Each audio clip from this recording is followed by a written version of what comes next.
innocent violence, and for those men and women that protect us overseas and on our home turf. Follow that up with the Pledge of Allegiance.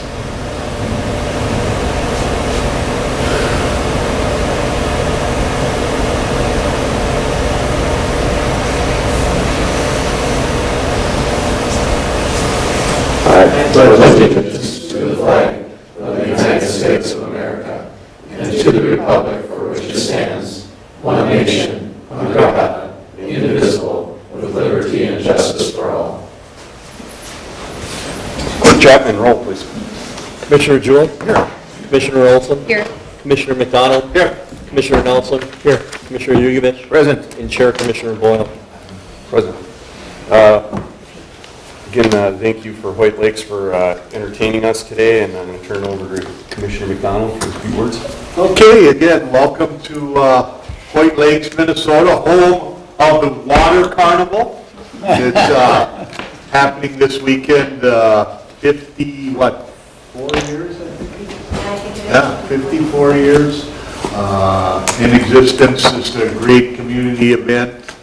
It kicks off with a picnic on Thursday night and then continues with a variety of entertainment. As you came into town, all the little billboards telling you what's going to be happening here in Hoyt Lakes. And if you ever get a chance to stop into this event, it's great. And with that, I would like to, on behalf of the board, extend our condolences to City Clerk from Hoyt Lakes, Becky Burridge, who lost her dear sister to cancer recently. And they were known, there's 5 girls, all named first name with a B. Dad was a basketball star in Chisholm, and we called them the Killer Bees. And with Bonnie gone, it leaves a hole in all of our hearts here, and our thoughts and prayers go out to you, Becky. So Mayor Vreeland is at a joint powers meeting, and he will be here, and he has a few words for us when he does come. But with that, I'll turn it back over to you, Mr. Chair. Thank you, Commissioner McDonald. Let us know when the mayor comes in, and we'll spend a couple minutes to have him speak to us also. At this time, citizens will be allowed to address the board on items not on the agenda. Do we have anyone to speak on items not on the agenda? Seeing none for items listed on the board agenda or committee of the whole, citizens will be allowed to address the board at that time a motion is on the floor. Commissioners, we have the consent agenda in front of us. Moved by Commissioner Wilson, second by Commissioner McDonald. Commissioner comments? Seeing none, we'll move this to a vote. All those in favor, please say aye. Aye. Opposed? Consent agenda passes. Commissioners, we have nothing on the regular agenda. As you can see, we will move into recess and reconvene after past items on the committee of the whole. I think with Public Works, there's some time-sensitive material that needs to be done, so we'll just move into recess, Commissioners, and do we want to take 5 minutes, or do we go right into the committee of the whole? You want to do 5 minutes, Commissioner Olson? Are you good to go? Let's go. Okay. All right, Commissioner. We'll move right into the committee of the whole then. Clerk Chapman, can we take roll again? Commissioner Jewell? Here. Commissioner Olson? Here. Commissioner McDonald? Here. Commissioner Nelson? Here. Commissioner Yugovich? Present. And Chair Commissioner Boyle. Here. Commissioners, we have the consent agenda in front of us. So moved. Moved by Commissioner Jewell, second by Commissioner Yugovich. Yep. Commissioners, any items to be pulled? Seeing none, all those in favor of the consent agenda, please say aye. Aye. Opposed? Consent passes. We'll move right into the regular agenda. First up, Mr. Chair, before we get too far away from the consent agenda, I did want to mention 19312, and I want to support about it. I just want to mention that some really good work by our land department to get that worked out with the city of Proctor, I think I would say to mutual benefit of all parties. So I was concerned that that one was not going to happen, and the way it looks, we've got it all taken care of. thank you. All right, Commissioners, right into that regular agenda. Health and Human Services, Commissioner Jewell. This is an item, the authorization to accept funds for design and implement community integrity plan for a safe care for prenatal substance exposure. Boy, what a long, and add 2 FTE positions. The resolution authorizes the acceptance of these funds, and this is something we actually acted on to apply for the funds some time ago. So I would look to administration to frame it. Thank you, Chair, Jewell, Commissioners. The action before the board is to authorize acceptance of grant funds from the Department of Human Services to expand and invest in a community integration plan related to prenatal substance exposure. The request includes the authorization of an additional 2 full-time equivalent positions, one on the public health and nursing side and one on the social service worker side. This is consistent with the board's focus on a strategic focus area regarding substance abuse, and as we know, it starts literally in the womb, and this is something that we had an opportunity to take advantage of state grant funds to do. The resolution does note that the positions will be revisited and or eliminated at the conclusion of the grant if the grant is not extended and the board does not conclude that this investment is sustainable. At this point, again, with the support of Director Mersch and Director Westbrook, the action and request before the board is to authorize the positions and, more significantly, the acceptance of the grant funds for this 2-year period. I'm sorry, I will move it. Is there a second? I'll second it. Seconded by Commissioner Olson. Is there discussion? Seeing none, all those in favor signify by saying aye. Aye. Those opposed, motion carries. Thank you, Commissioner Jewell. Next up, we have Finance and Budget, Commissioner Olson. Thank you, Chair Boyle. Before us, we have board letter number 18319, which is for fire protection and first responder services contracts for unorganized territories for our budget for 2020. And I will move it. Second. Seconded by Commissioner McDonald. And Administrator Gray, would you care to frame, please? Thank you, Chair Olson.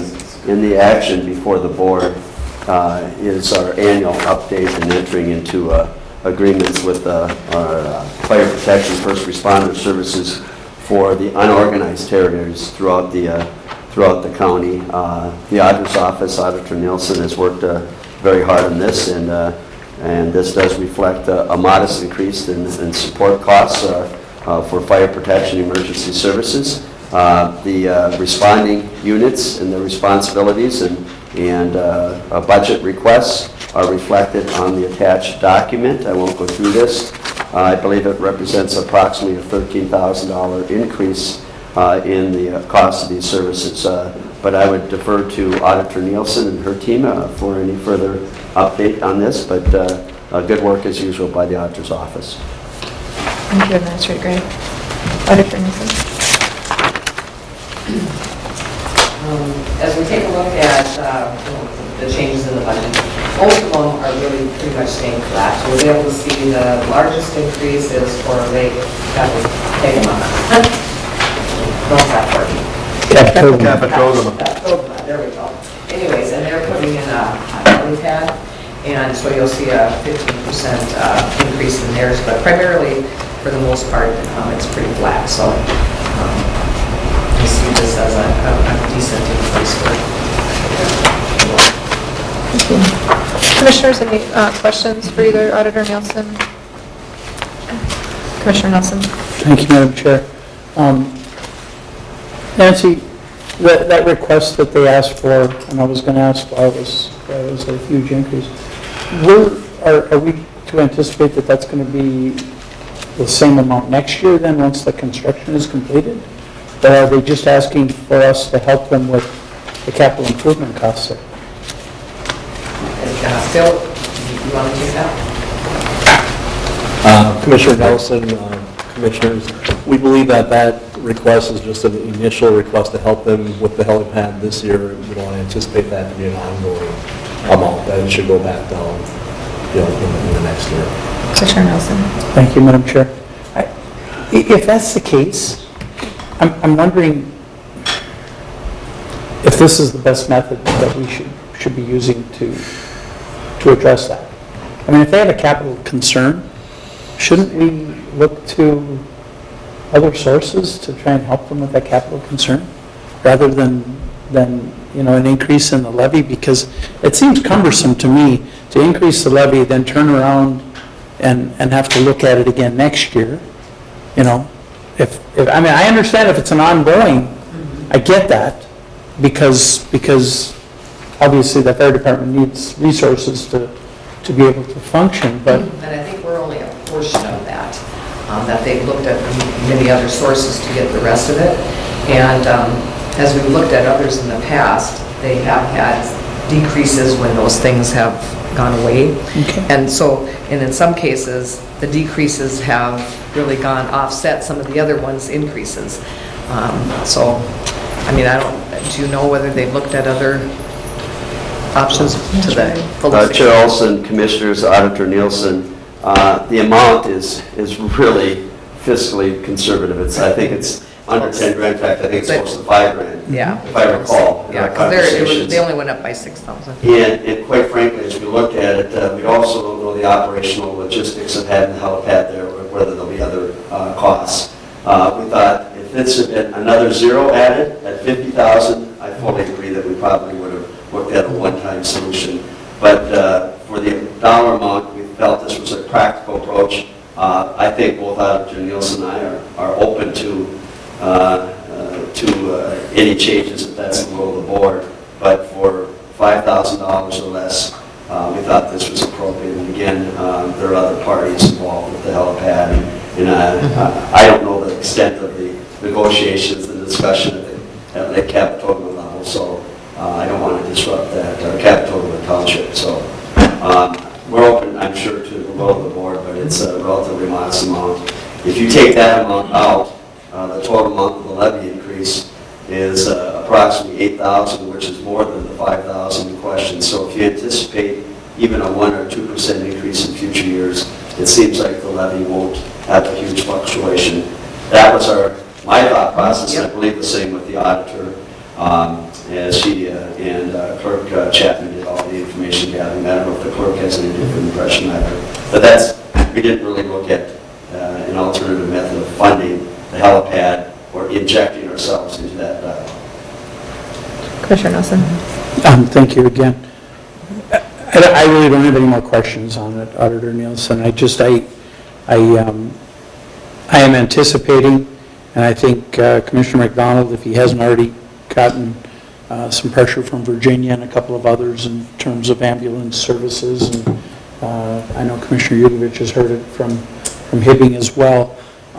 We're starting to feel an awful lot of pressure in terms of medical districts, or how they're going to be able to support and continue to provide emergency services, ambulance services into some of these rural areas, some of these unorganized areas. And that's, I guess it's one of the reasons I'm bringing it up, is just to see if we don't see the need for this type of capital expenditure, we should anticipate we're going to see some additional requests coming from these areas in terms of supporting some of those other services. So I don't know how we're going to manage that, but I'm expecting to see that this year from the City of Virginia. I think the City of Ely is going to have a request in as well, and I hear some murmurs from over in the Hibbing area too. So it's getting more and more difficult to sustain those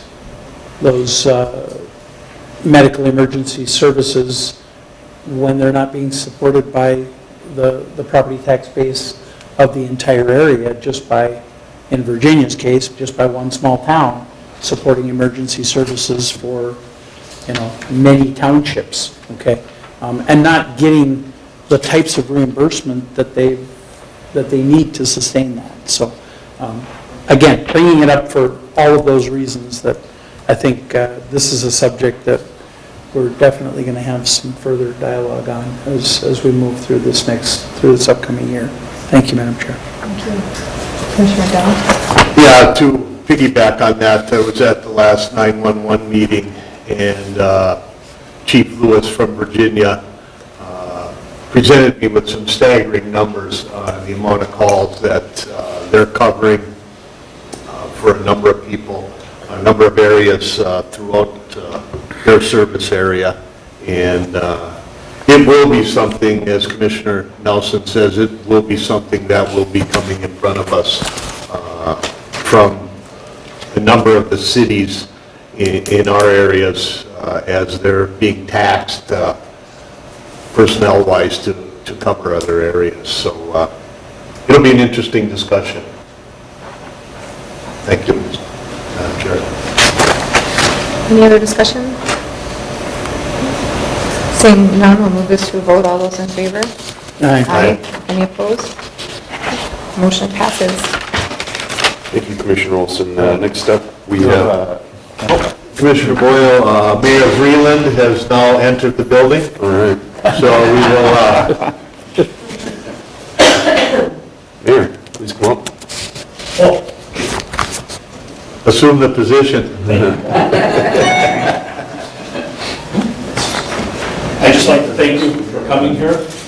Hoyt Lakes appreciates it. I was at another meeting this morning I was chairing, so as soon as I got out, I came over. But I think this is key for the county board to come to different towns to give people a feel. And going back, Commissioner Nelson, to the ambulance question, Hoyt Lakes just started our own ALS about a year and a half ago, and we cover quite a few unorganized townships in Mackinac and Colvin, and it's been a real stress on ours. Our numbers are up. I think we're going to probably hit 900 runs this year alone for a small community. And one of the biggest challenges is Medicare. We have so many Medicare patients in the area, and they only pay about 30% of what our run fees are. So that's hitting us pretty hard. So, but I'd just like to thank you. I don't want to take up too much of your time. Thank you for coming. So, Thank you for hosting us. Appreciate it. Commissioner, Mayor, you use the acronym ALS. Would you please share that with the board? advanced life support. Okay.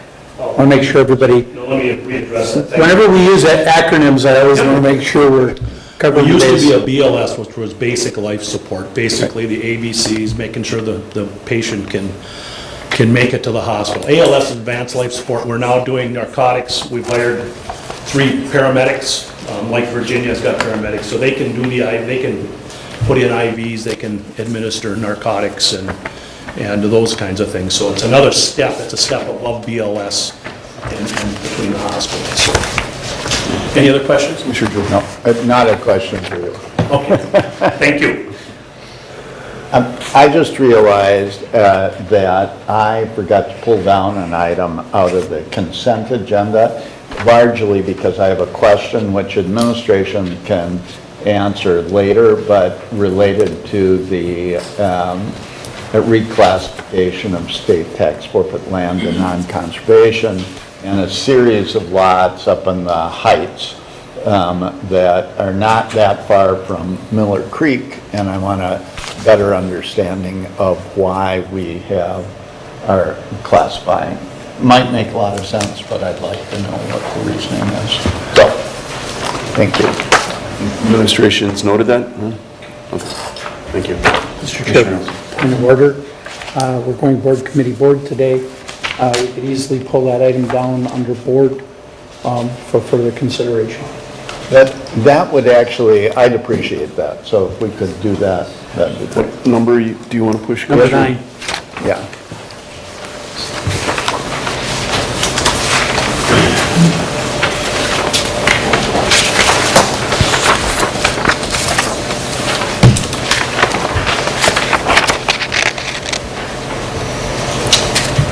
Okay, we'll hit that up last then.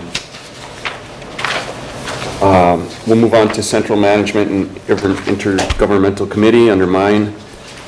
First up, we have a reallocation of Information Specialist 1 to Information Specialist 2, 19-320. I'll move it. Do I support? Second. Second by Commissioner Jewell. Administrator Gray. Thank you, Commissioners.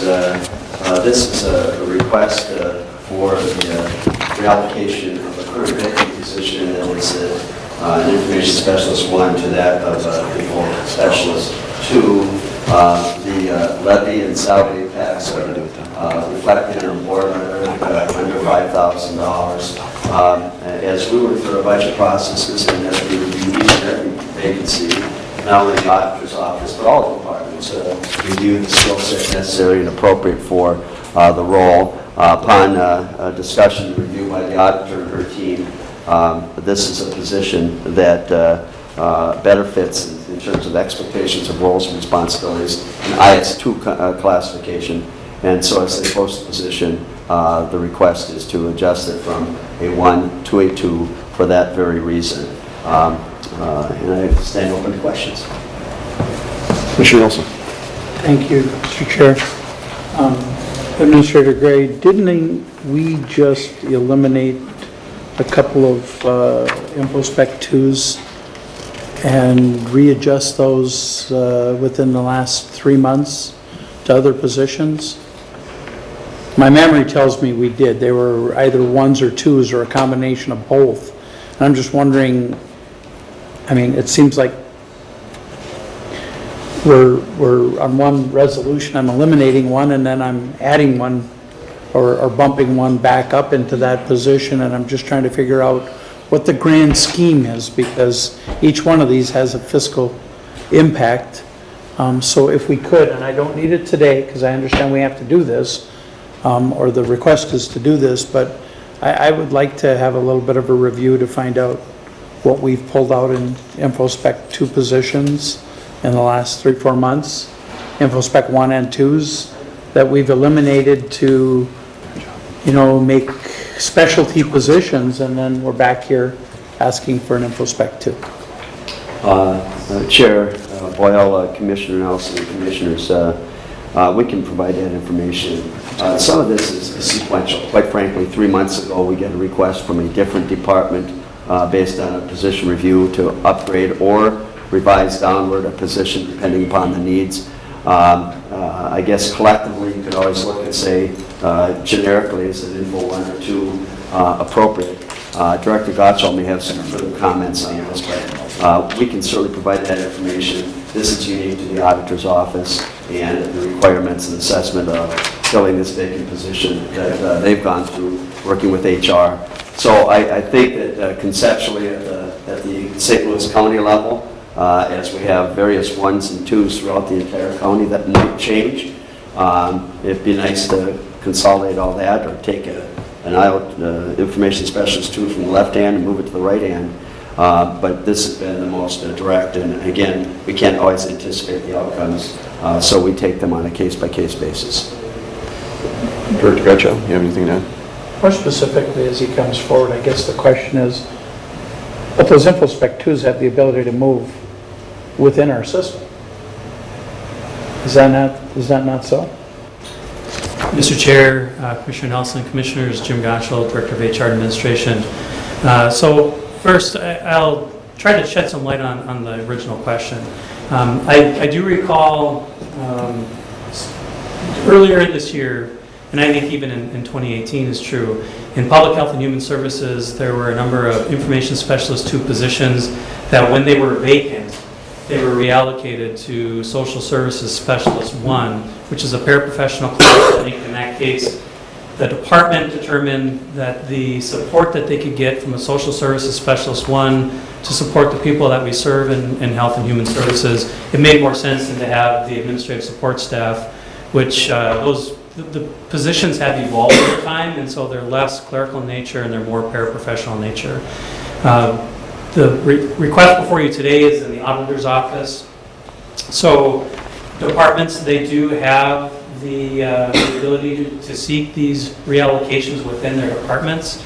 And to answer Commissioner Nelson's second question, if we do have information specialist 2s countywide, they do have the ability to reach out to department heads, the hiring authorities, to seek transfers to those vacant positions.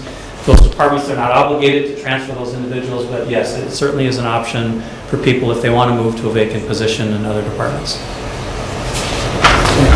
And Mr. Chair, that's why I'm bringing it forward. I think if we're,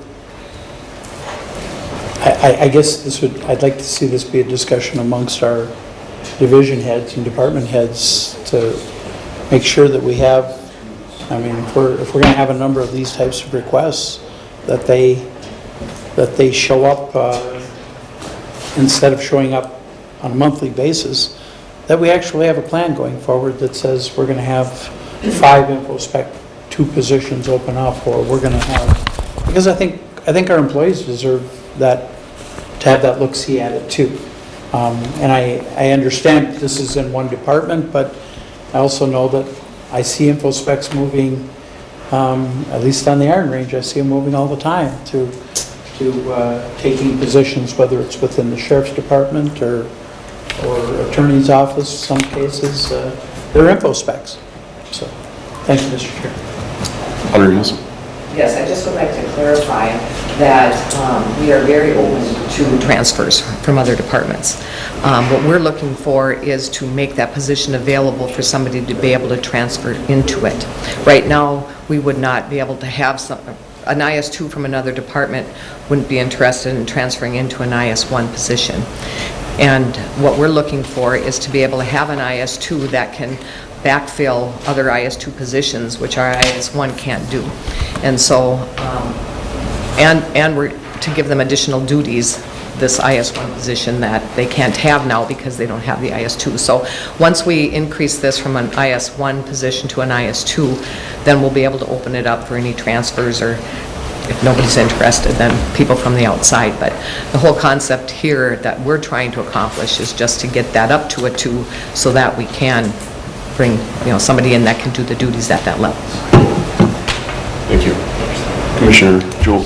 Well, I'll just point out, this is the conversation we had at the board workshop a bit last week as relates to social service specialists, which, as I pointed out, unlike this, where people can move, which is very positive for people's development and longevity, we have created a system where we have a social service specialist with no place to go. Admittedly, we supposedly are going to hire people with lower level skills, so people will be able to get in. But I like this idea that we're setting up a situation where people can actually move within the agency. And I would just say that was my point about social service specialists, is we have created this narrow band in one department in which there is no place to move. And I just want to make sure that that works out in our favor in the long term. And I think we need to add some things so that people have the opportunity to expand their knowledge and move beyond that narrow band in that one area. So I like this. I think it actually offers opportunity to staff, and it sounds good. Thank you, Commissioner Jewell. Commissioner Nelson. Mr. Chair, I don't know if I made myself clear enough when I talked about the fairness to our InfoSpec 2s out there. But if 1 month we're adding an InfoSpec 2 in one department and a person transfers to that department, they're not likely to transfer into another position if it's a month later. And that's why I'm just saying we should spell that out in advance so that these individuals have knowledge of it. Because there may be an InfoSpec 2 out there that would love to go into the auditor's office from another department, but took an opportunity in the sheriff's office as an example, and now feels like, geez, I can't leave, I've only been here a month, or I've only been here 2 months. All I'm saying is, if we had a little bit grander scheme to it, I think it would present more opportunities for people to evaluate where they would like to be, and possibly more applications for that place where they really want to be. And if they really want to be there, I'm telling you, they do a whole lot better job than if they're just there trying to hang on to that InfoSpec 2 until they find what they want. So and that's why I said it the way I did, is to make sure that if there are going to be other InfoSpec 2 positions opening up, if departments spell that out in advance, our our employee body would have a better opportunity to say, Jesus, I'm not going to apply for this one, I'm going to wait for that position to open up. Commissioner Jewell. So I took it as an opportunity to go on a tangent, but I totally agree with Commissioner Nelson. That makes sense to me. Other commissioners? See none, we'll move this to vote. All those in favor, please say aye.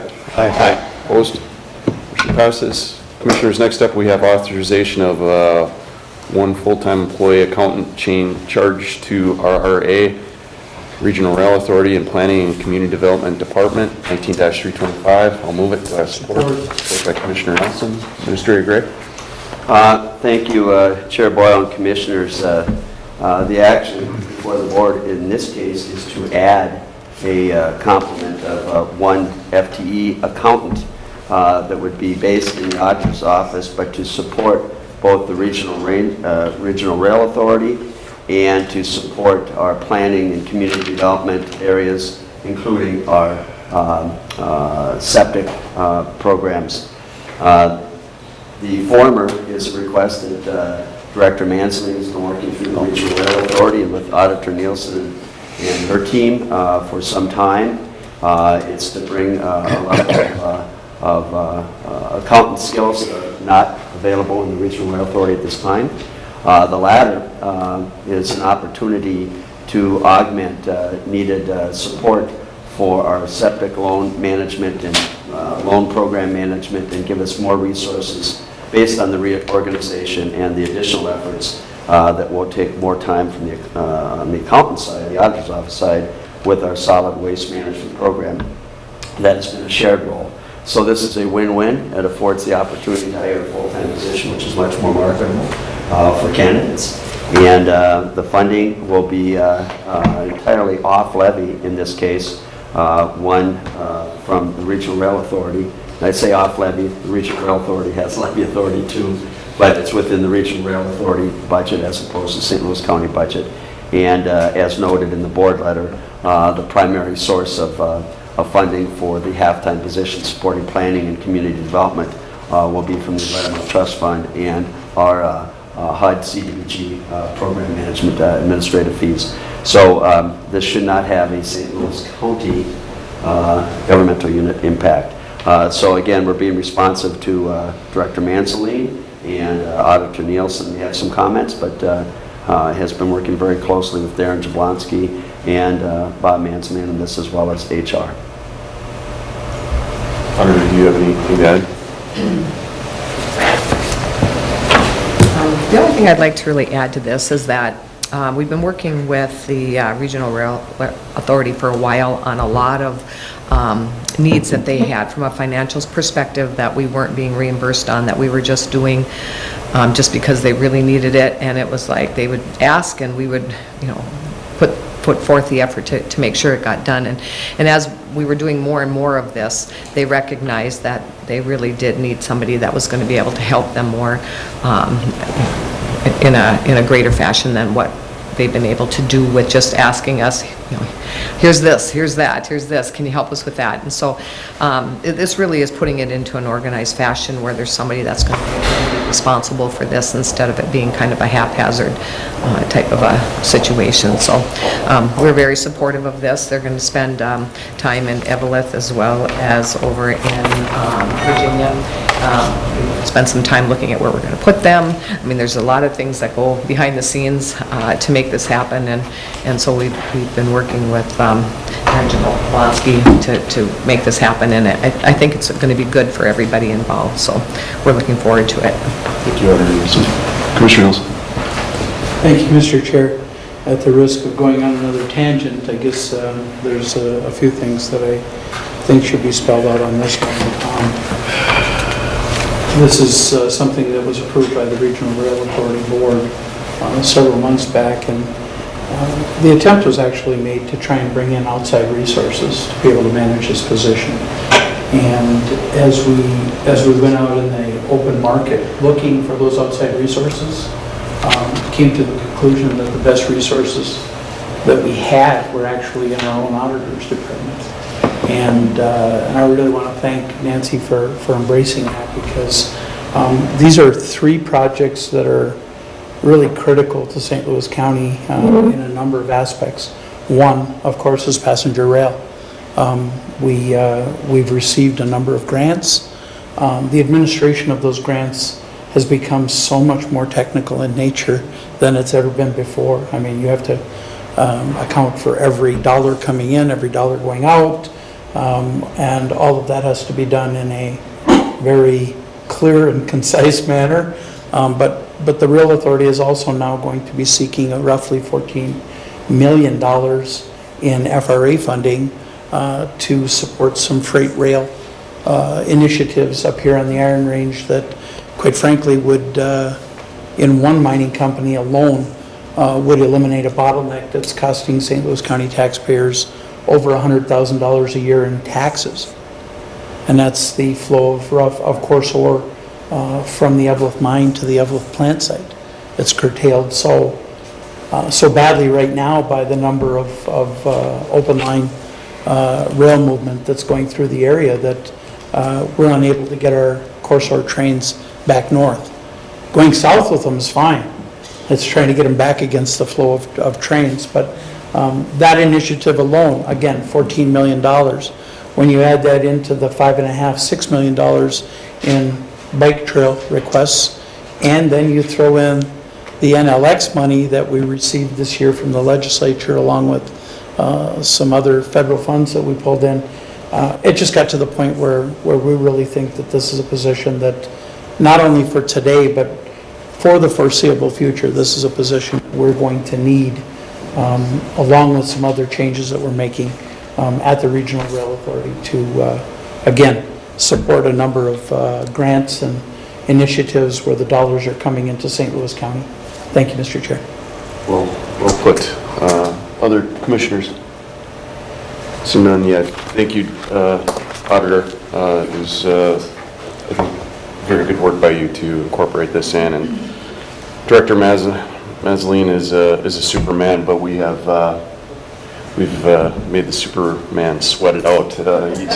He's really busy right now, so I think this is good for Bob's psyche too, to have this position and to work with St. Louis County hand in hand. It makes sense.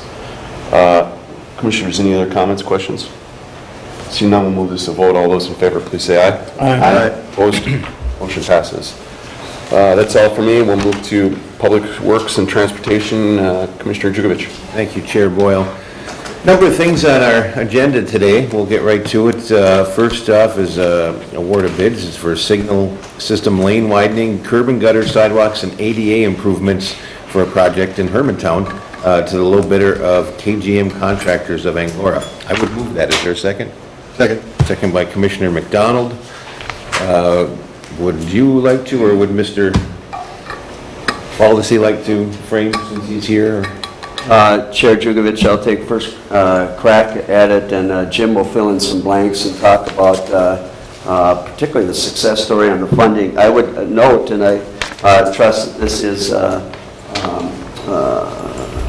okay with the movers, that the funding sources identified in the resolution have been revised in funds 204 and 220, and the amounts are $497,000 in 204 and $400,000 in 220 versus the split that's currently designated, and Jim can talk a little bit to that as well. I will provide that information to the clerk. The total bid, the apparent low bidder, remains the same, KGM Contractors, in the amount of $897,000 and change. This continues our investment in safety planning and cooperation with MnDOT on this particular intersection. And I believe it's up at Ugsted and Levake Bypass on 53, but a really good story here on the funding. And again, I'm assuming we formally incorporated the correct updates to the funding sources, but the total bid remains the same. Thank you, Chair, Commissioner Jugovich, and Commissioners. As far as funding is concerned, about half of the project is being funded with transportation sales tax dollars. This is a safety improvement type project. So we're essentially replacing an aging traffic signal system at this location And in addition to that, we're adding left turn lanes on the two side roads, so on Levake Bypass and on Uggstead Road to the south, which serves Hermantown schools. And so through the addition of those turn lanes, we will be making safety improvements. The other thing concerning the funding is we're using funding from the state called local priority project dollars. And so essentially District 1 and actually the other MnDOT districts around the state now have a set-aside amount of funding that's available for local units of government to basically direct that funding on the trunk highway system. So where locals come forward and say, hey, we've got a project that incorporates improvements on the trunk highway, we can now have a say in kind of where those dollars go. And so this is one of the first projects in District 1 that takes advantage of this type of funding. The project we're going to be talking about next, actually the next two, same type of funding. They're utilizing local priority project funding. Thank you. Any comments or questions? Commissioner Nelson? Thank you, Chair Commissioner Yurkovich. Just want to point out how much this board is ignoring the 5th District here in these next couple of projects.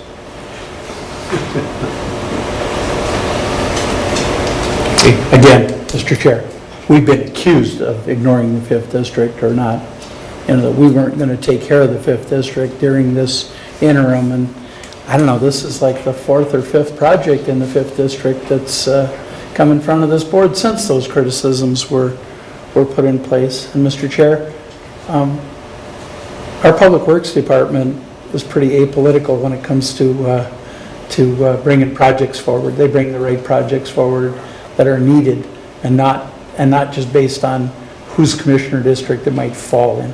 Okay. Completely agree. Thank you for the comment. I just want to reiterate a little bit as far as that 5th District goes. I know everyone on this board, including staff, has stepped up to try and fill the void until we have the new commissioner coming in to be seated with us. And it's important that the public understand, you can call any of us, staff or board members, and we will be there to help any way we can. We're all picking up a little bit, and I think we've all done well with it. And I know everybody has been fielding calls and attending events and being there in that 5th District. So we want everyone to understand you are represented, and you will have a representative of your own very shortly. Any other comments? All in favor? Aye. Opposed? Okay, motion carries. Then we have the signal system, curb and gutter sidewalks, and ADA improvement project in Proctor. KGM Contractors of Angora was the low bidder. So I would move. Support. Support by Commissioner Nelson. And okay, Jim. Thank you, Chair, Commissioner Jugovich, and Commissioners. Yes, this project was about $377,000 roughly as low bidder, KGM. It's about 5% over our engineer's estimate, so pretty much right where we want it to be. This project, again, is a safety improvement project. It's replacing an aging traffic signal system right in downtown Proctor on Highway 2 and our 2nd Street, CSA 11, or County Stated Highway 11. As far as the splits in funding, MnDOT is contributing about $246,000 on the project. Again, this local priority project funding is being utilized on this project, and then St. Louis County is participating in about $131,000 in county state aid highway funding. Comments or questions? Okay. All in favor signify by saying aye. Aye. Opposed? Okay, motion carries. Thank you. Next, award of bids for turn lane grading, bituminous surfacing and lighting project in Grand Lake Township, also to the low bidder of KGM Contractors of Angora. I would move. Second. Second by Commissioner Jewell.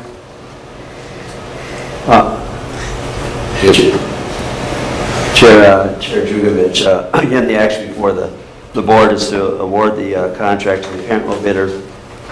In this case, also KGM Contractors, in the amount of $1,117,000. I will have Director Falsey talk to this project more, because this is a really significant investment in safety improvement that's contemplated, once again, in partnership with the state of Minnesota, and really put on our backs to deliver the project. So we've already begun work on the frontage roads and things, so I'll let Director Policy talk a bit more to the development and the time frame. Thank you, Chair, Commissioner Jugovich, and Commissioners. Yeah, we're really excited to bring this project forward. We've been working a long time on this project. This is the first J-turn project that the county will be delivering in St. Louis County. There is one existing already on Highway 53 in Cotton. That was the first one. That one was delivered by MnDOT. But we were the program managers and actually shepherded this project through. We had great cooperation with the town of Grand Lake as this project was developed. We had a very robust public participation process. There were some bumps in the road as we went through that, as there typically are with these types of kind of cutting edge safety type projects, but we were able to wind our way through that and I think get everybody comfortable with what this project is going to deliver. It is a safety improvement project. We are utilizing about $550,000 in federal HSIP, or Highway Safety Improvement Project dollars on this. MnDOT is contributing another $88,000 roughly in trunk highway funds and about $423,000 in those LPP funds as well. So out of the $1.117 million, St. Louis County is utilizing about $50,000 in county state aid funds. So we were able to leverage a lot of other funds to deliver this project. In concert with the J-turn itself, we are, as Administrator Gray mentioned, through another project, redoing all of the frontage roads in that area at the same time under a separate contract, plus kind of cleaning up some legacy issues when the trunk highway was built through that area. And again, a lot of cooperation from Grand Lake and the other private property owners in that area as well. So we think this is going to be a great improvement, great safety project, and we're really happy to be at this point to begin turning dirt. So I just want to emphasize and add that 95% of this funding is coming from state and federal sources and local priority project funding.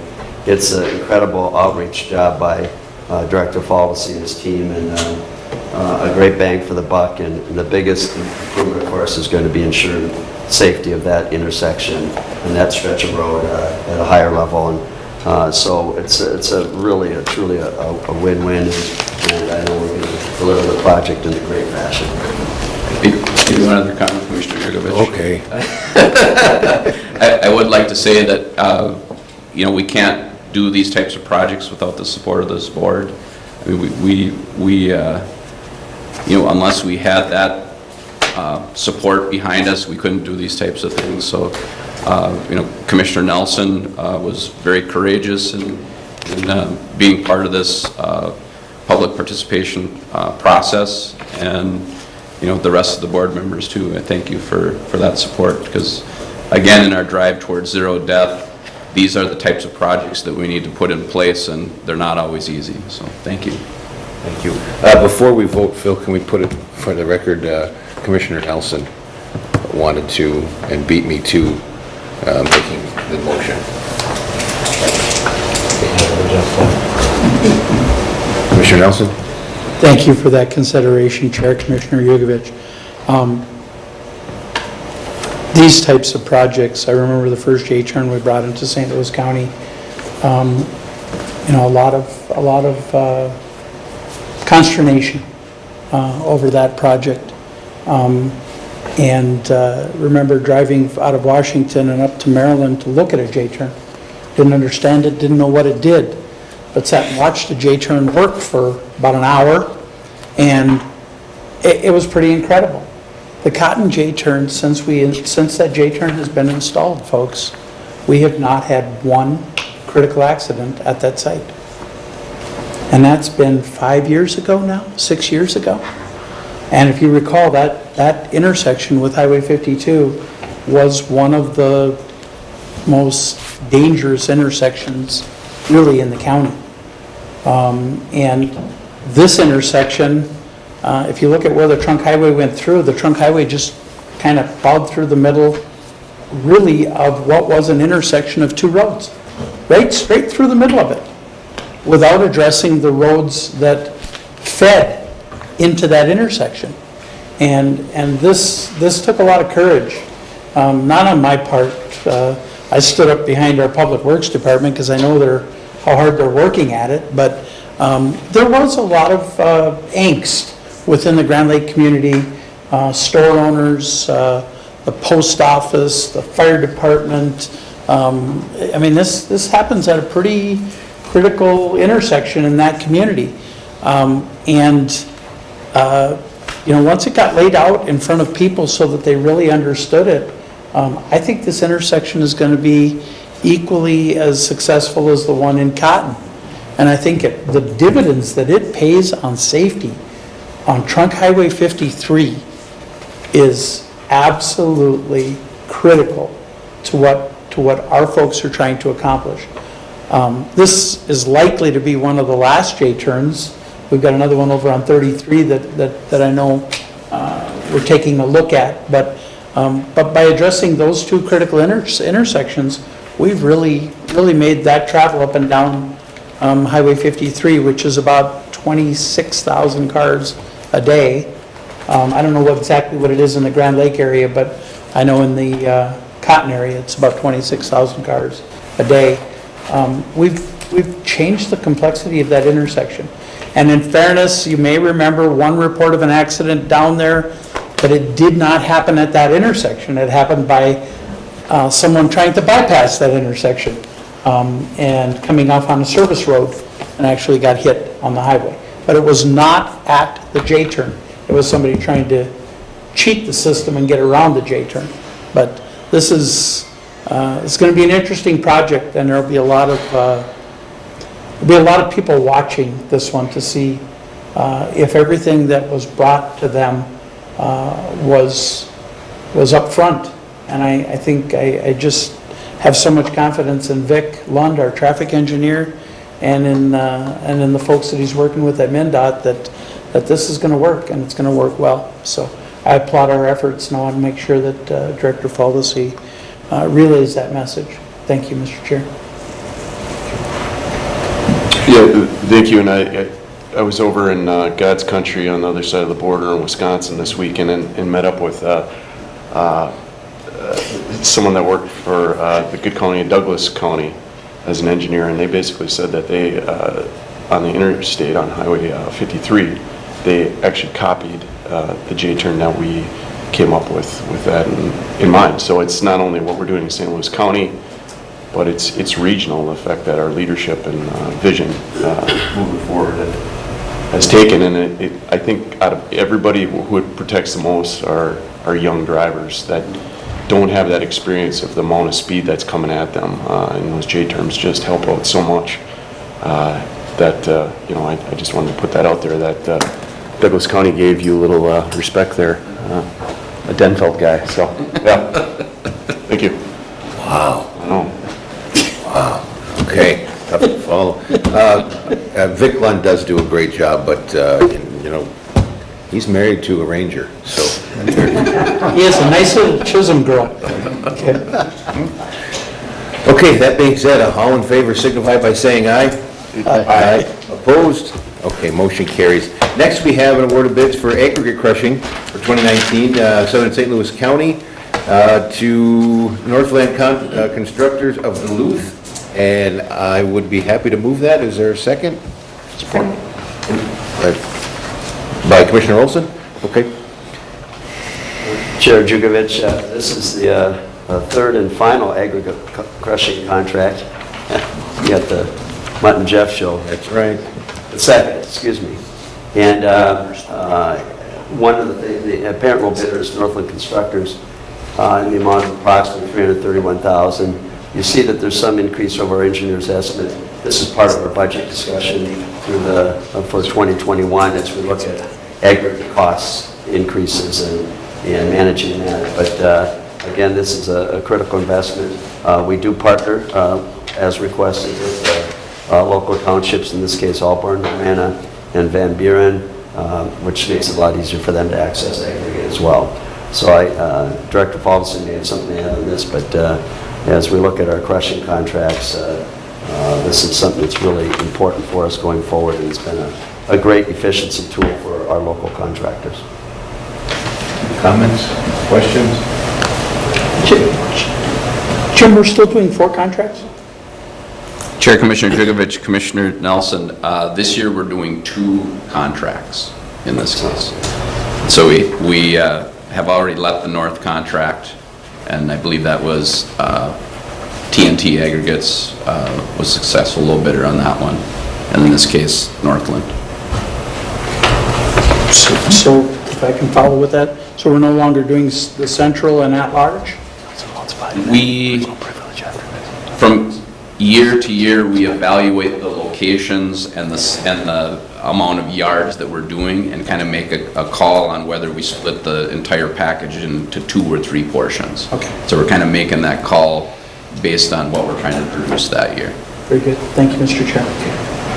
All right, and if there's no further comments or questions, we'll move to a vote. All in favor signify by saying aye. Aye. Opposed? Okay, motion carries. I'd like to take a 5-minute personal privilege. We got a request, so we'll take a quick 5 and come back.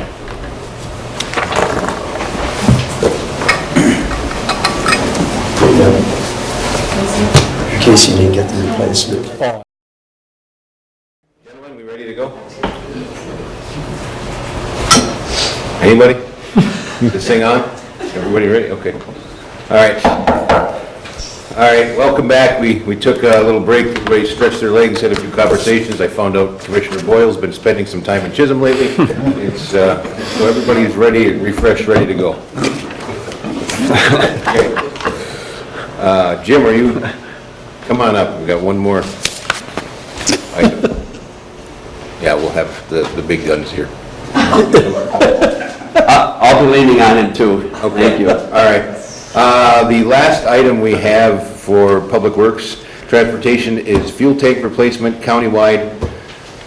As we've discussed in the past, we all want to be environmentally friendly. We want to have safety as our first line of defense for anything that has to deal with fuel. So we are looking at doing some replacement countywide of our tanks.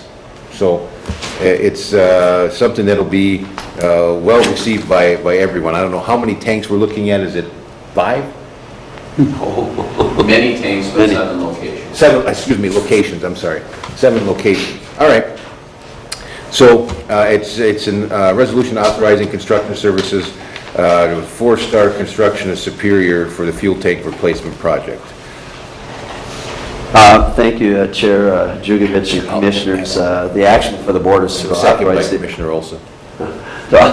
authorize the award of bids to 4-star construction out of Superior, Wisconsin, for the replacement of our underground storage tanks at virtually all of our locations, minus the 2 that have existing above-ground tanks, I believe.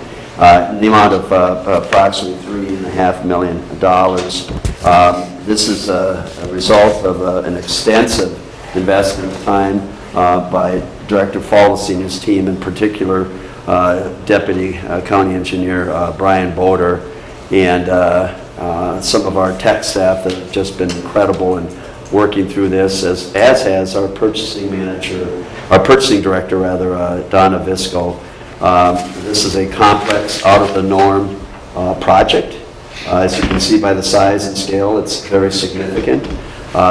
We've worked through and revised our plans to reflect some changing landscapes and to ensure that we had the best quality project. So a great job by Jim and his team to get to this point, and of course to meet the compliance date for the new regulations related to underground storage tanks that will become effective in October of 2020. This ability to approve the project today will help us achieve some construction milestones that will ensure that we meet the October 2020 date. So thank you to the board for suspending the rules or going committee board, largely as a result of this project, quite frankly, but it does help us on other fronts as well. Director Falls, you can talk a little bit more. As we were discussing during the brief intermission, this is a topic that's been vetted before the board for workshops. The price tag has been finalized, and again, we're very excited for the product and the bid that we have. And Director Folds will talk a little bit more about the number of locations, the many tanks, quite frankly, and our compliance with state and federal mandates. So, thank you, Chair, Commissioner Jugovich, and Commissioners. Yeah, this is a culmination of a lot of work in a relatively short amount of time. We learned less than a year ago that there was going to be a new compliance date from the Minnesota Pollution Control Agency concerning underground storage tanks. So that basically the new requirements for testing and compliance that were coming into play as of October 13, 2020, looking at those and looking at the condition of our facilities, essentially we were going to have to spend 50 to 75% of the cost of a total replacement to bring us into compliance. And so as we demonstrated in the board workshop when we went through all of this information in detail, the wise choice was essentially to go to a total replacement and go to above ground storage tank facilities at each one of our locations. In addition to that, as we're doing this work, of course, we have to decommission the tanks that are in the ground today. So really, it's kind of funny that we go through cycles, and Public Works went through a cycle this 25, 30 years ago where we went through a total tank replacement. We're kind of looking back in the records, and a lot of these tanks are about the same vintage, and so we're kind of recreating history here again in a kind of a total replacement program in a short amount of time. So again, yes, this will be an environmentally friendly solution.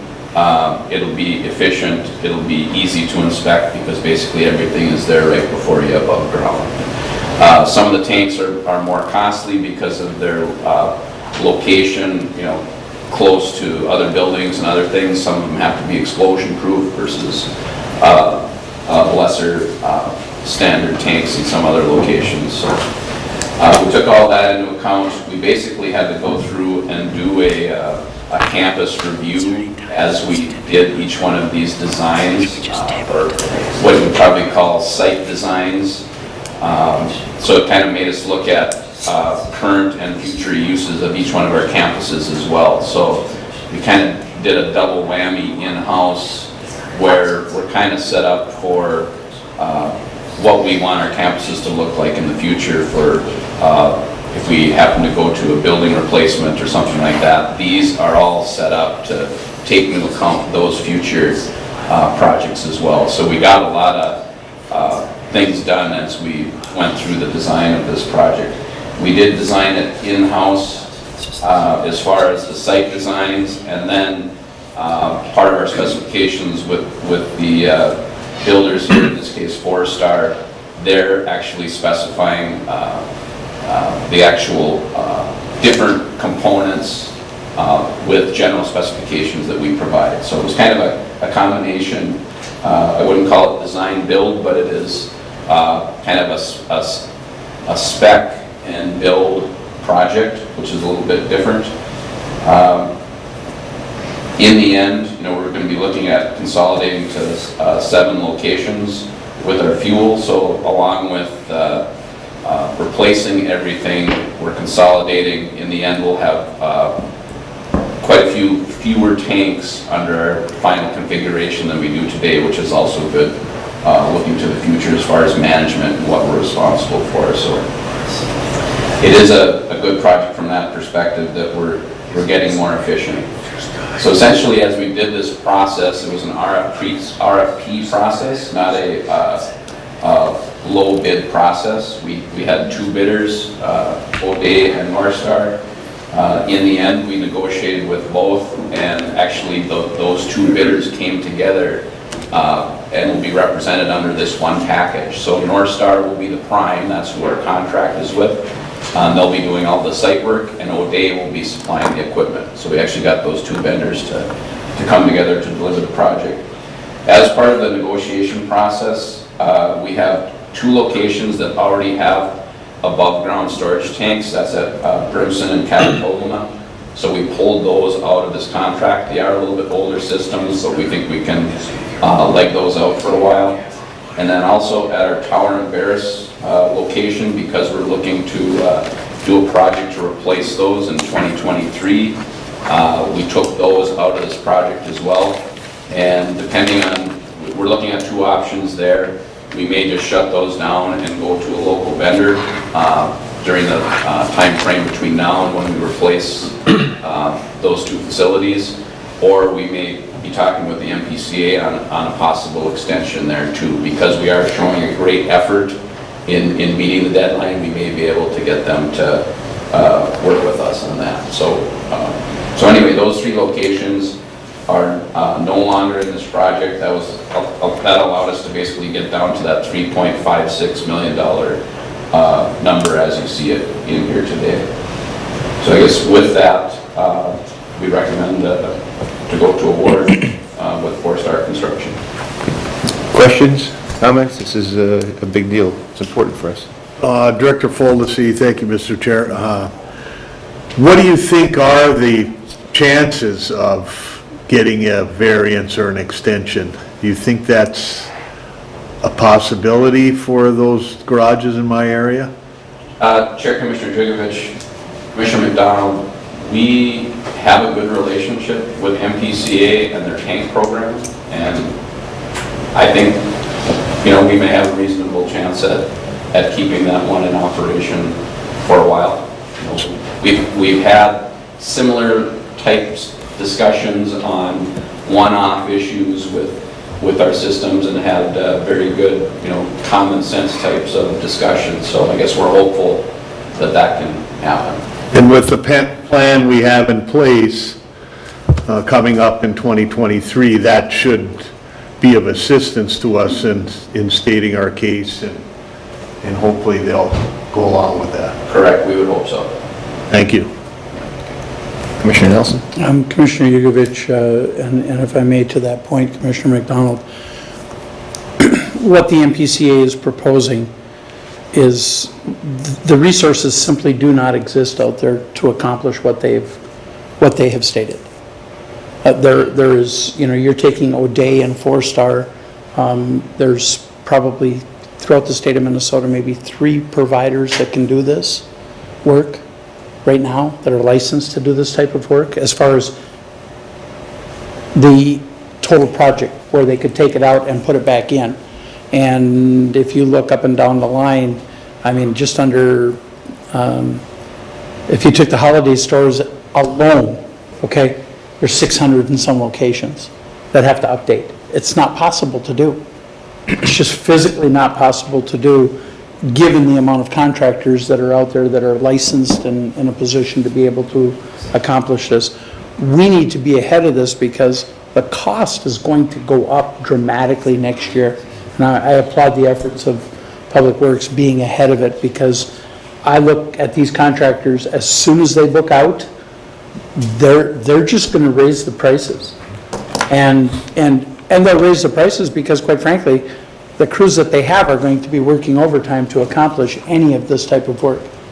Plus, the lead time necessary to develop these above-ground storage tanks is about 6 to 8 months, especially for the explosion-proof ones. So we're going to get the extension, but by doing it as quickly as we're doing it, ultimately at the end game, we're going to be saving a lot of money. And otherwise I'd be advocating for doing extensions on many of them, but it makes no sense because the prices are just going to continue to climb. So I think we've done the best we can possibly do given given what we have. And I am anxious to see these done because, quite frankly, it's something I've been advocating for an awful long time in St. Louis County, is to get them above ground. And they keep moving the bar too. The MPCA continues to move the bar on above ground tanks. They now require inspections of an above ground tank. You can walk around the tank and see if it's leaking, but they still require inspections. Because, quite frankly, they're the MPCA and they have to have something to do. But this is going to make monitoring and the work on these tanks, it's going to cut the workload by probably 70–80%. You know, so we're going to be able to free up those resources to do other things. So get it done. Just flat get it done. Make sure we have emergency power at every location. That's the only thing that I will continue to harp on, because it doesn't do us any good to have fueling locations that we, quite frankly, don't have power in an emergency. And I would point out that MnDOT is looking at moving in the Virginia area, and they're looking for vendors. And the first question they asked from vendors, because they're not putting in fuel at their no truck station, but the first question they asked of all of the vendors, do you have emergency power? Because you don't do them any good without it. And so they have a couple places that are putting in emergency power now, so that they can have it. But if we do it up front, we're golden on this. So keep this one moving. Any other comments or questions? Okay, all in favor signify by saying aye. Aye. Opposed? Okay, motion carries. Thank you, Chair Boyle. I'll turn it back to you. Thank you, Commissioner Jugovich. Commissioners, now we are up to discussion. I got one more question, if I may, Mr. Chair. I apologize. I wrote it down and then didn't ask it. How much are we going to be able, did they give you any estimates on what we could potentially recover in terms of Petro Fund money? Is that factored in here? Chair, Commissioner Jugovich, Commissioner Nelson,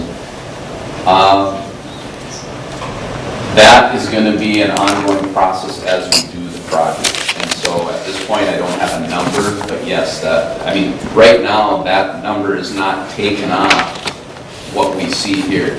So that will be reimbursements that we get that could go towards the revenue side of this project. Okay. And to that point, so we brought in Wink or somebody else to manage that for us too? We haven't done that yet. Chair, Commissioner Jugovich, Commissioner Nelson, that we will be working hand in hand with MPCA and the Petro Fund folks as we go through the process. As they four-star, as part of the RFP process, we said managing the Petro Fund, or their expectations that we will work to get Petro Fund funding as part of this process. So yeah, the contractor is completely aware that we're trying to incorporate that process in the project. Chair Jugovich, Commissioners, I just, in addition to that, as we look for additional revenue sources, I just wanted to put a shout out to not only the Public Works team and Donna Visco, but also the Auditor's Office. As the board is aware from the workshops, that we're looking at project savings from both of our construction sites. We're looking on investment income from the bond issuances. That's a process that Auditor Nielsen has led. That gives us reassurance that a lot of these costs will be offset and maximized from essentially those bond eligible items that now are effectively supporting this project. So again, I think that we'll be able to preserve our capital investment, future spending or investment power. But for now, it's all coming out of the capital account, and the sources ultimately will be from project savings and interest income, and that's a huge deal, as well as the future sale of the old public works site in Cook. All will contribute to funding this, so we hardly miss the beat, so to speak. So I really appreciate the board's support of this and the auditor's support as well. Commissioner Boyle? Director Folsey, is there a county in the state that has more buried fuel tanks than us? Chair, Commissioner Jugovich, Commissioner Boyle, I do not believe there's anybody who has many tanks. Commissioner Nelson? And the reason I wanted to bring that up is because these numbers The Petro Fund is a penny a gallon. It's a blink on, blink off tax. It's been in place since the mid-'80s. But the amount of capacity that it has is going to be run over by this date that the MPCA is put into place. So the quicker we get on this, the better chance we have of getting our money from the Petro Fund, which we have due to us, but the better chance we have of getting it in a timely fashion. Otherwise, quite frankly, by mid-next year, that Petro Fund is going to be broke for probably the next 4 or 5 years. And so that's one of the other reasons to be on top of this, because we could, quite frankly, in terms of Petro Fund money, we could be looking at $half to $750,000. It's real money. Thank you, Mr. Chair. Sorry for allowing the thing to get beyond it. I did have the question written down, Mr. Chair. Okay. We'll pursue that diligently. I would just say there is some hope in that this blink on, off fund typically blinks off in May or June each year historically. And now it'll be extended because there's going to be demands. But I do agree with Commissioner Nelson that first come, first serve, and if we've got a plan, and I really applaud this board and Public Works for stepping up the plate and addressing this in a comprehensive fashion as we are. And I think that will garner additional goodwill and trust and credibility with NPCA as well. And I hope they'll be supportive of any Petro Fund request reimbursements that we can use that money and again, further offset some of our costs. Questions, comments? Okay, that being said, all in favor signify by saying aye. Aye. Opposed? Okay, motion carries. Thank you, Commissioner. We doubled up on that one. We move to Commissioner discussion items and reports. Oh, yeah, what am I doing? Yeah, okay. Commissioner Gill.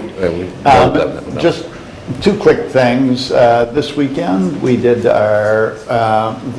Heart of the Continent organized a series of bike rides around the region. The first one was at McCarthy Beach State Park in collaboration with the DNR, and was a great event. The objective is to get 20 to 30 people. At each ride, we had 20 on this one. Our next one is also in St. Louis County, and one I know Director Foldesy could participate in. It's a mountain bike ride on the Traverse from Tower Farm out to the bottom of Spirit Mountain. 14 miles on single track. It really was a great showcase of our area, and the Hibbing Tribune is going to cover it, I don't know when, but they sent a reporter.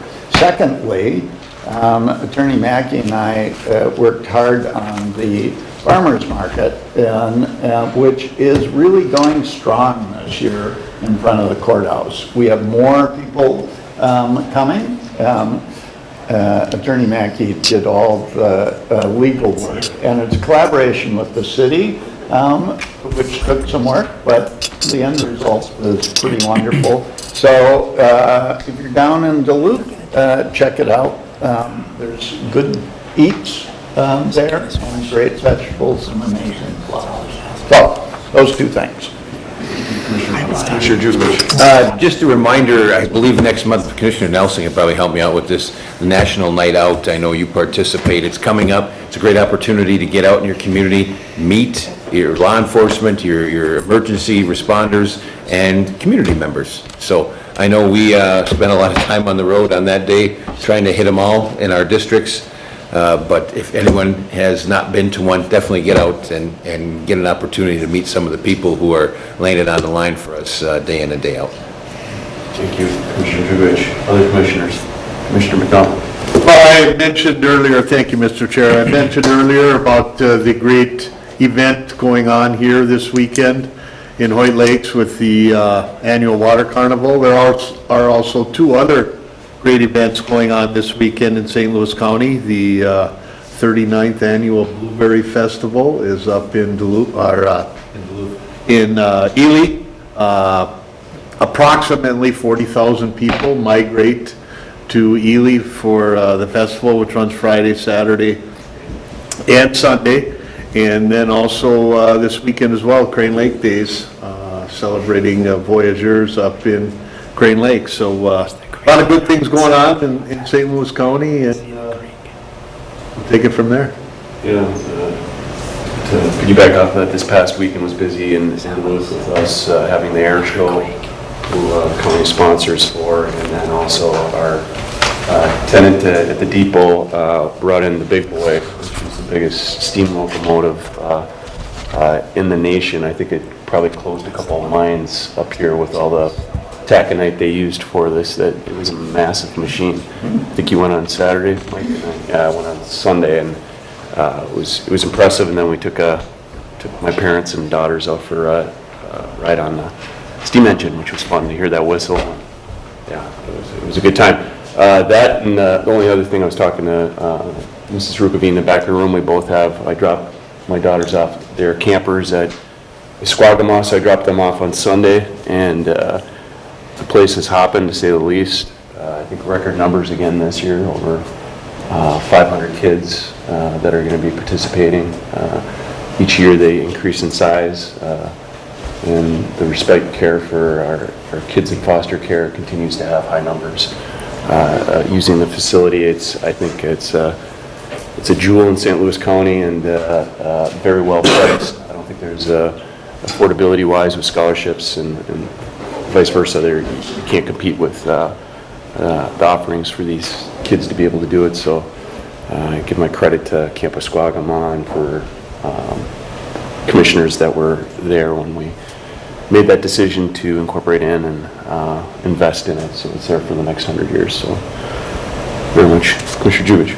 Commissioner McDonald, isn't it also Twin Metals Appreciation Days in Ely this weekend? Twin Metals Appreciation Days for Friday, Saturday, and Sunday.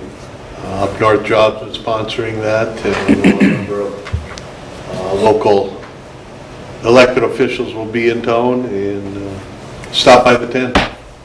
Thank you, Commissioner. Other commissioners? Seeing none, we'll move out of the committee of the whole and move right back into our St. Louis County Board meeting. Commissioners, I have the consent in front of us. Moved by Commissioner Nelson, second by Commissioner Jewell. Commissioner Jewell, you want item number 9? I want to pull consent number 9 down. Consent number 9 will be pulled down. Other commissioners? Seeing none, we'll move the consent agenda. All those in favor, please say aye. Aye. Opposed?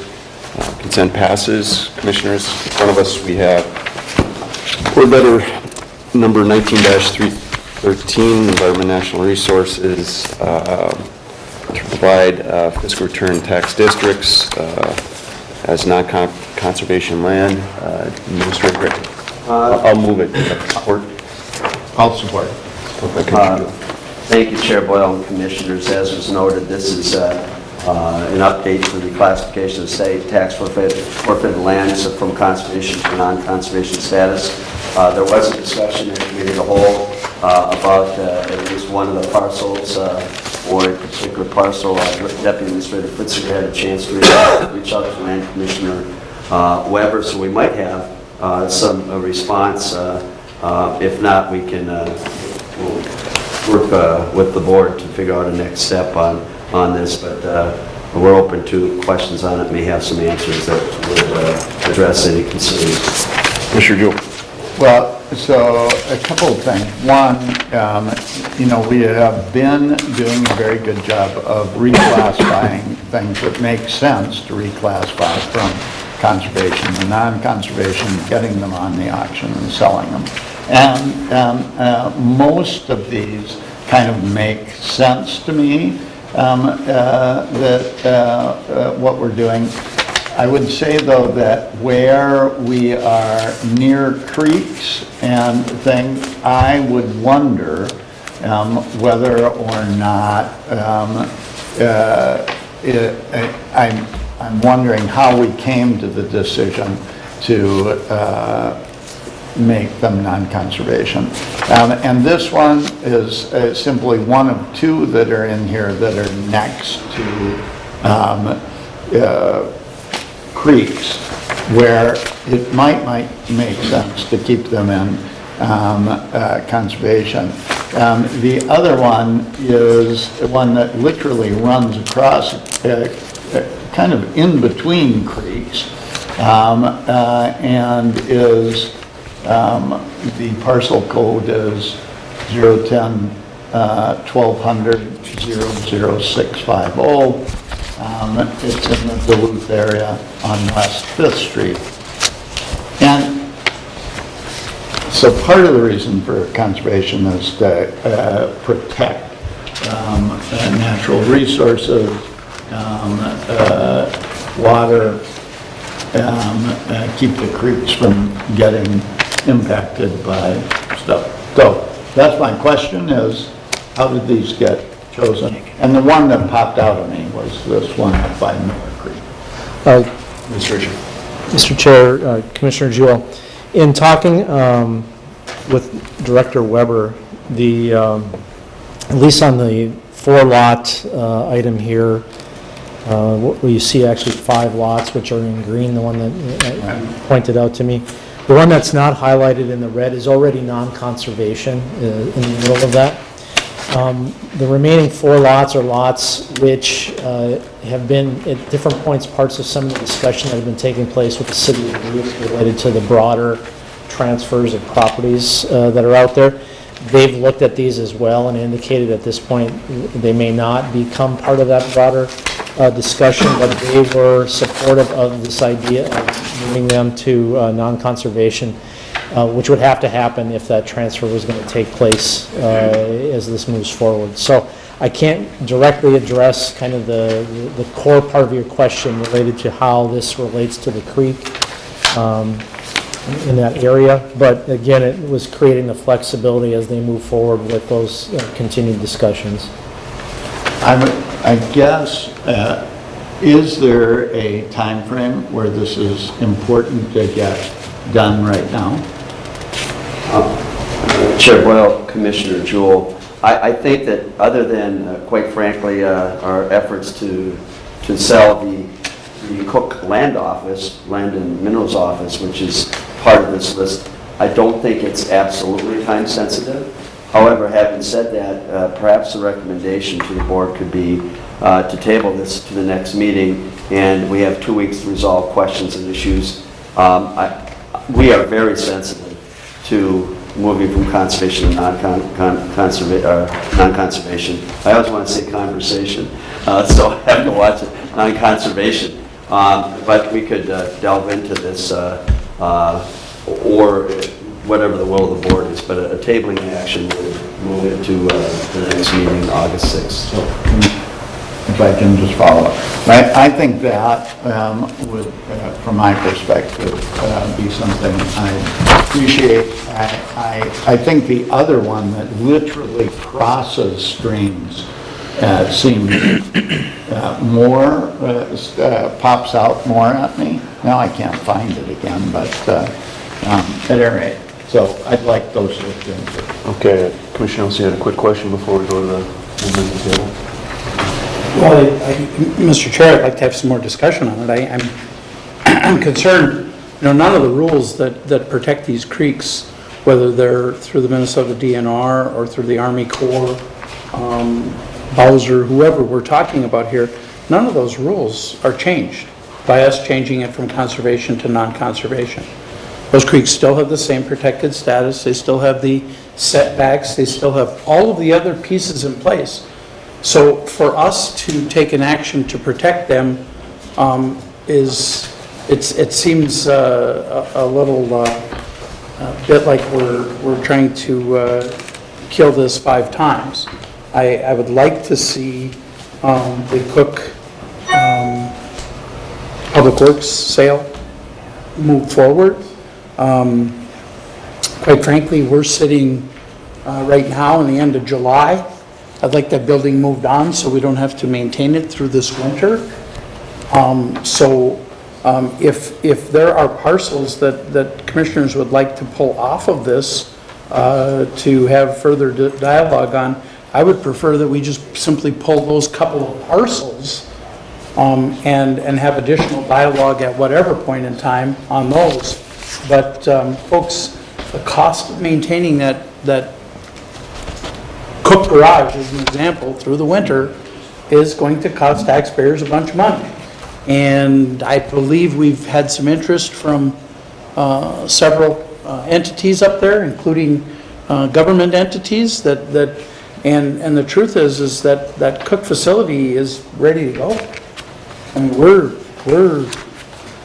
not more than a month away from occupying the cook facility, I don't believe. And administration probably knows more than I do there, but I would be surprised if we're more than a month away from occupying that facility. And I'd like us to get that up for sale and possibly get out of it. So if there's specific ones, I'm not going to get in the way of those. I don't understand why we're taking the action, but maybe we can bring in that expertise to tell us that the protections are already there. Chair Boyle, to that point, Land Commissioner Weber is texting me saying, would it be possible to remove just the parcels of concern? So there's lots of moving parts, and we're certainly open to the questions. So we're not trying to dodge any questions or anything like that, but it does help keep this moving. In particular, as I noted, as the Commissioner Nelson, the parcel relative to the land and minerals building in Cook. Thank you, Administrator Gray. Commissioner Jewell, can you tell us which parcels? I know So- 650 was one. Right, 650, and the other one is 640. 640? No. So, Commissioners, we will pull 640 and Oh, 6... wait, that's not right. Let's wait. Which one were Oh, I'm sorry, not, yeah. Yeah, that's right. There's 650 two is that one. are 650, so, the other one is 650. This is 650. Okay, so 1650 and 650 parcels. No, 650 and, what is it? And 640, I think, is how they put it. Okay. That's 06. Who was the maker? We're still trying to get down the parcels here.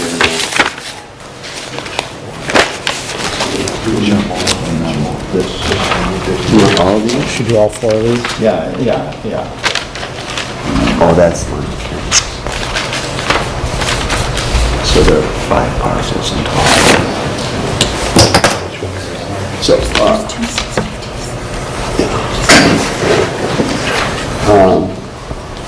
Commissioners, in working with Commissioner Jewell, and the parcels are blocked, the 4-parcel block noted that contain parcel codes 010, 20, 20, 40, dash 00640, 650, 660, and 680.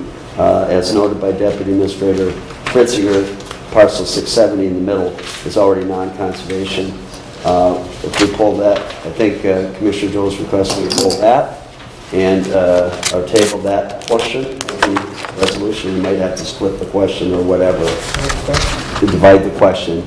And then secondly, it's a single rectangular lot that I will share with the clerk, and it is parcel code 010-1200-00650. So if the question was divided in these 5 parcels were tabled to the next meeting, I believe we can resolve this issue and it would appear on the board, but require one to divide the question. And the board would vote on the entire package minus those 5 parcels. And then it would require a tabling motion, and I shouldn't be speaking for the attorney, but I believe a tabling motion for those 5 parcels as the second part of the question, and then they will appear on August 6th and keep the process moving, and we'll have a chance to dialogue with the board and address any concerns in the interim. Mr. Chair, I would move then to divide the question, leaving all parcels other than those identified by Administrator Gray on the first result, and then you guys do whatever you want with the second result. I'll second that, divide the question. Commissioner comments? Commissioner Jewell? Well, I just would say, I think we're just removing two things Right. from this. We don't have to have a second tabling motion. I'm not sure, but Attorney. Mr. Chair, Commissioners, if you look at the actual resolution language, it notes that the parcels that are being modified from conservation to none are contained in County Board File Number X. And I don't know that that's very, I don't know that it's been assigned a number yet, but we can still modify what's in that county board file without modifying the actual resolution that's being voted on today. So what I would suggest is just that that this be made, that the resolution be passed as is, with the understanding that those 5 would be removed and handled in a totally separate resolution with a different board file number. Point of order, Mr. Chair. To our parliamentarian, motion's already been made. Modifying the content of the motion, okay? I'm trying to understand modifying the content of a motion that's already been made. Other than to just remove that motion and make a new motion that recognizes what you just said, which would be to modify, it would afford staff the latitude to modify the content. Because otherwise, how do I give someone permission to modify the content? Then I might as well not have a board letter at all. Mr. Chair, Commissioner Nelson, you know, we've done this before, I know, specifically related to other issues, but when content that's set forth in a county board file changes as a result of discussion, that doesn't change the actual resolution itself. You know, the county board file that's attached to it isn't solidified until the resolution is adopted. And so I believe this discussion can be had, and these 5 parcels can be removed from the county board file, which is not set in stone until the resolution passes, without having to divide the question or amend this in any way. Mr. Chair, I don't want to have this discussion any further today. I think we need some clarity on that as we move forward, because quite frankly, what I read in the board letter, and if it passes as a motion here, I don't believe that staff has the ability to change that board letter after that motion passes here. I just don't believe that, and I'm not, I agree with what we're doing on this particular one, but for board members, think about it. I mean, you pass a resolution that includes a board letter. I don't want that board letter changed after it's passed. I myself, as a commissioner, don't think that that should change after we pass it here. I know we have made some modifications that were understandings of this board, but that's why I moved to just divide the question and move it forward, because once we make the decision, I think it's done. Or it should be. I don't want this changing after we pass it, but I'm not going to belabor this here today, but it's a discussion I intend to have. Just to clarify, based on board discussion, both in committee of the whole and here at the regular board meeting, the board file that's being approved with the standing resolution is the board file that's presented minus the 5 parcels. So I think that's, at least the intent is very clear. The dialogue has been very specific, and these 5 parcels will be presented with substantially the same resolution in the future upon dialogue with the commissioners. But we hear the angst, but again, we're not changing the board resolution, is my understanding. We are changing the board file at the specific direction of the board to eliminate these 5 parcels. And if that's the understanding, I think we've achieved the goal. Now I have to belabor this. Thank you, Mr. Chair. Administrator Gray, because one commissioner wants 3 parcels pulled. There was no vote of this board. I mean, if I come forward and say, well, geez, I want that other parcel pulled too, do we pull that one? If I walk up right now and say, I want parcel number A, B, or C pulled, do we pull that one? I don't think so. Sorry, I didn't have. I just don't think so. And I think we need to better define that. I am clear about what we're pulling today, but this understanding that because one commissioner would want it pulled, that it's going to get pulled, I don't want to see that going forward. There's decisions of this board, or else it doesn't show up in that written document.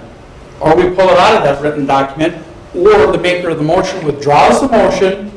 I mean, we're getting to parliamentary rules here that I think we're skirting, to be honest with you.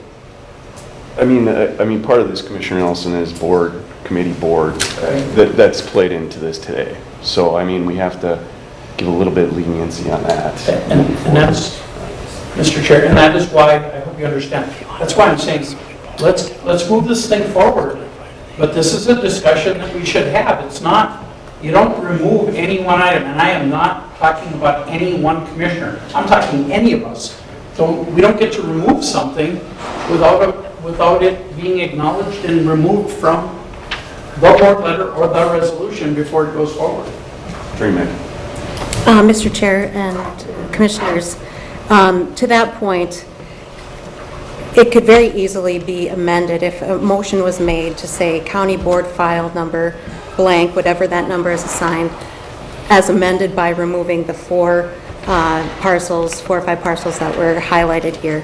And that would answer the concern of Commissioner Nelson. And I will withdraw my motion to split the question, because that's on the floor. My second, the same. So, Commissioner Jewell, you all right with that then? Mm-hmm. Commissioners? All right, thank you, Attorney Mackey, for getting us through that.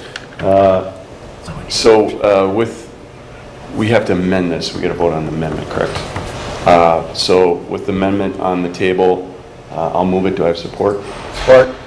Support by Commissioner Jewell. Commissioner comments? Seeing none on the amendment, all those in favor, please say aye. Aye. Opposed? Passes. Then we have... You don't have to deal with the other ones. We don't have to deal with the other ones? Okay. I don't think you do. We still got to vote on the... We just did the amendment, now we got to vote on the one. Right. So, Commissioners, we got 19-313 amended. All those in favor, please say aye. Aye. Opposed? Motion passes. All right. Commissioners, thanks for working through that one. This is the end of our meeting. Do I have a motion to adjourn? Second. Second. All those in favor, please say aye. Aye. Commissioner McDonald. Just for everybody's information, the Polymet tour has been moved up to 12:30. 12:30. It takes about a half hour to go. 20 minutes. Not even that. Gotta go down the double highway. I'm following you. Can you get that number changed, by the way?